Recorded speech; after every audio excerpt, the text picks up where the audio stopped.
The Secondhand Bookshop Mystery, Finnegan's Books, Coming Soon, Computer Town. The author is by Rosie Benson, illustrated by Robert Squire.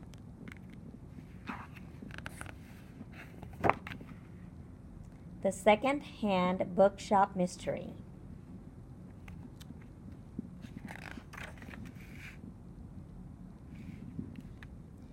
Juniper stared around her at the crowded bookshop.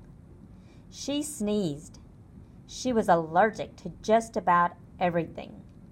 Dust and dogs and feathers and flowers all made her sneeze.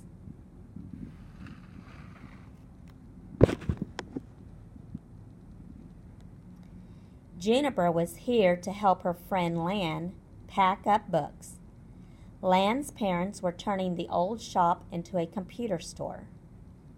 They were going out the door when Juniper got there. They were going to get some lunch. "Just pull the door shut and it will lock," they told her. Juniper felt a chill and goosebumps on her arms. People said the old owner had died in the shop. Maybe this wasn't such a good idea. Maybe she'd tell Lan she couldn't help after all.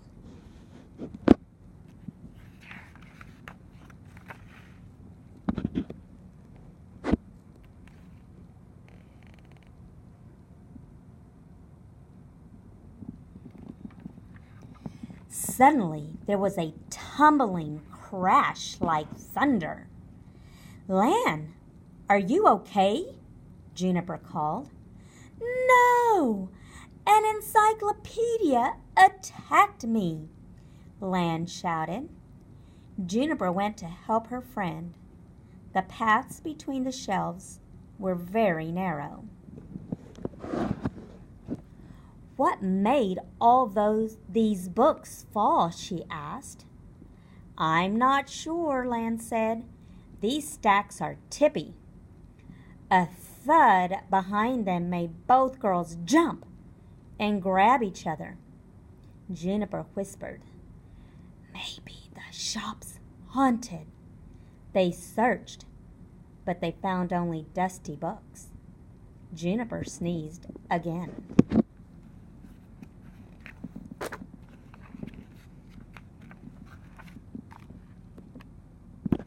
"Did you see that?" Lan asked. "What?" Juniper asked, blowing her nose. "I saw something moving," Lan said. She backed up into Junie, and both girls fell in a heap. "Was it big or small?" Juniper asked from underneath Lan. "I'm not sure. Maybe I imagined it," said Lan. "I hope so," Juniper said. The girls began packing up mystery books. "This shop is a perfect place for a mystery," Juniper said. "Dark hiding places, spooky sounds, a mysterious death." "It wasn't mysterious," Lan told her. "Mom says Mr. Finnegan died in his sleep in his favorite chair."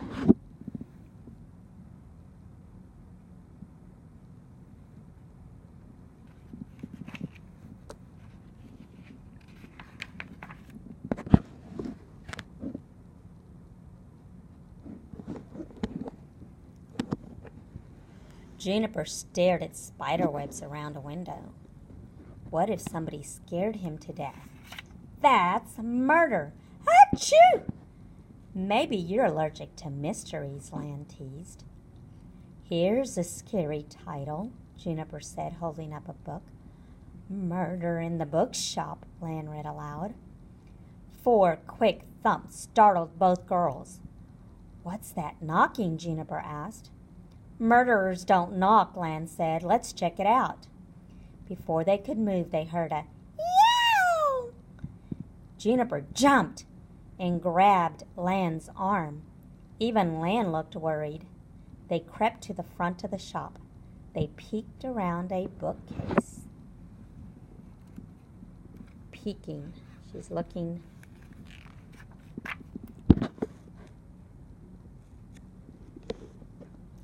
and saw a small woman at the door. She didn't look like a murderer. "Did you knock?" Lan asked her. "Yes, I did, dearie." That explained one noise. "Did you howl?" Juniper asked. "No, dear, I never howl," the woman said. "I need a good mystery." Lan explained that the store was closed. The woman seemed really disappointed, so Juniper gave her Murder in the Bookshop as she left.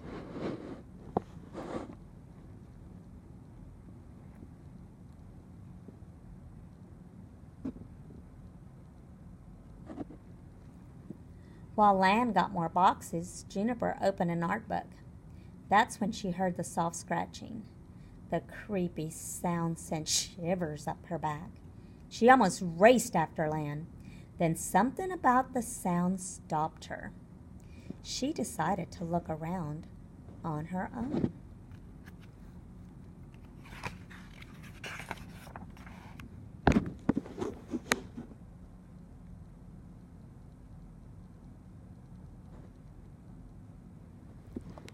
She followed the sound to the very back of the shop. She stared at a little cupboard she hadn't seen before. She was sure the sound came from there. "Junie?" she heard Lan call. She tried to answer, but she sneezed instead. Juniper opened the cupboard door. She expected to see more books, but she didn't. What she did see made her smile. Lan called again. "You okay?"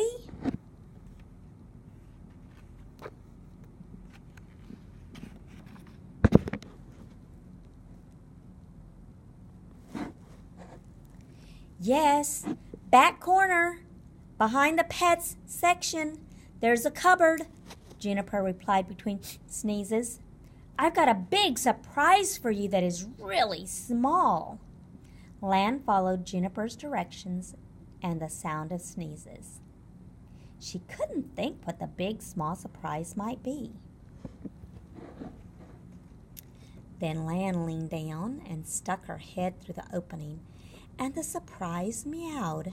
"Yikers!" Lan exclaimed.